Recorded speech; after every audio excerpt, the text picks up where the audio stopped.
Quel projet palpitant, quel projet excitant. Du début à la fin, c'est parti d'une idée originale avec Alain M. Bergeron, Nicolas Gendron et moi-même, en collaboration avec la série culturelle de Warwick. On a eu plein de partenaires super intéressants qui ont collaboré au projet, autant les artistes qu'à la direction technique. Salut! Moi, je m'appelle Gabrielle.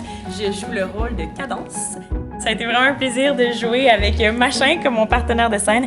Mais en vrai, mon partenaire de scène, c'était Nicolas Gendron, qui, avec Alain M. Bergeron, était à l'origine de ce projet-ci, en fait. Alors, j'ai écrit une première version. Et puis, Nicolas et Gabrielle Morin ont pris la relève et en ont fait quelque chose d'assez fabuleux. Merci. Ils ont vraiment comme créé un concept original, initial, puis moi, en plus d'interpréter le rôle de Cadence, j'avais pris leurs idées, puis je les ai vraiment mis en format comme scénario pour qu'on puisse faire la captation. Donc aujourd'hui, on était au Parmi nous à Victoriaville, mais la semaine passée, on a aussi filmé au Studio Blanc. Fait que ce qui vous attend, c'est vraiment là, on se promène vraiment entre deux univers en fait, le réel puis l'imaginaire du Studio Blanc. On est coincés ici! Au moins, tout est bien indiqué. Cadence, c'est une fille qui tripe sur le hockey, puis elle a son petit compagnon ici, Machin. Là, il a oublié sa musique.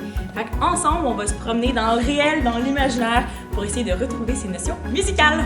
Je suis artiste, mais aussi j'ai collaboré à toute la direction artistique, à la réalisation aussi là, du spectacle complet. Là, toi, tu pars. Puis là, toi, tu pars ce que t'as ton solo.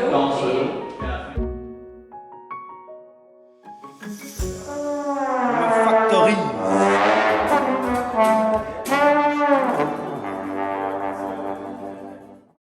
Arrête d'aller sur Wiki Machin pour t'informer. Allez, concentre-toi. Machin, c'est mon petit robot compagnon tout mignon. Puis, dans le fond, c'est vraiment comme le compagnon de Cadence, presque comme un animal de compagnie. Je m'appelle Nicolas et j'ai le plaisir de faire la voix de Machin. C'est une baguette magique. Non, pas tout à fait. Ou du moins, je crois pas. C'est plutôt une baguette de chef d'orchestre. C'est la baguette qu'utilise maman pour diriger son orchestre. Et comment ça fonctionne? Eh bien, maman l'agite pour garder le tempo avec les musiciens. Montre-moi. Allez, montre-moi. Et c'est André, que vous voyez là-bas, qui lui contrôle le fameux robot.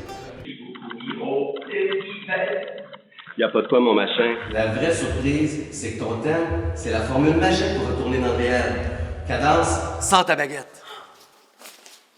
Ok.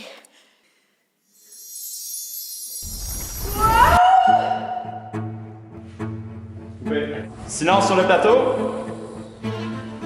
Moteur. Son. C'est bon. Action. Tu sais, quand j'ai pensé au sac à dos bleu et qu'il m'est apparu sur le dos. Alors moi c'est Philippe. Moi et mon frère, on s'occupe de tout ce qui est vidéo, tout ce qui est aussi captation sonore et on va s'occuper après ça du montage du projet, que ce soit du montage sonore ou le montage vidéo et aussi les effets spéciaux qui vont accompagner.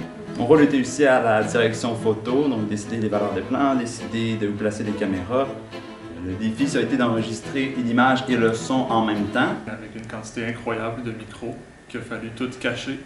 Alors bonjour, je me présente, moi c'est Julien. Dans cette vidéo-là, l'enjeu c'était de capter la vidéo et le son en même temps en live. Il fallait avoir des micros sur la scène qui captaient les acteurs et les instruments.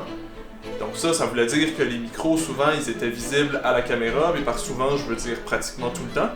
Donc il fallait les enlever au montage pour donner un aspect immersif, évidemment.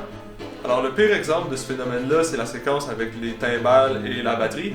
Parce qu'à ce moment-là, on avait 8 micros qui captaient les instruments. On avait 2 micros pour les timbales, je pense 4-5 micros pour les drums, des micros d'ambiance, qui étaient tous visibles à l'écran avec des fils au plancher, partout.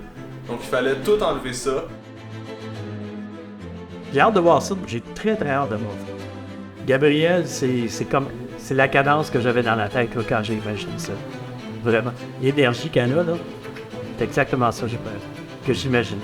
Fait que je vous gâche pas le punch, il va falloir que vous regardiez la captation, en fait le vidéo pour savoir comment ça se termine et si Machin retrouve sa musique et s'il garde sa plume à la fin. J'ai encore ma plume, hein, Cadence? Oui, Machin, t'as encore ta plume. Puis je suis vraiment reconnaissante d'avoir rencontré plein de monde dans ce projet-là. On a vraiment mis toutes sortes de... Il y a vraiment là, il y a des gens de toutes sortes d'horizons qui ont mis leur contribution pour faire de Machin ce que c'est devenu.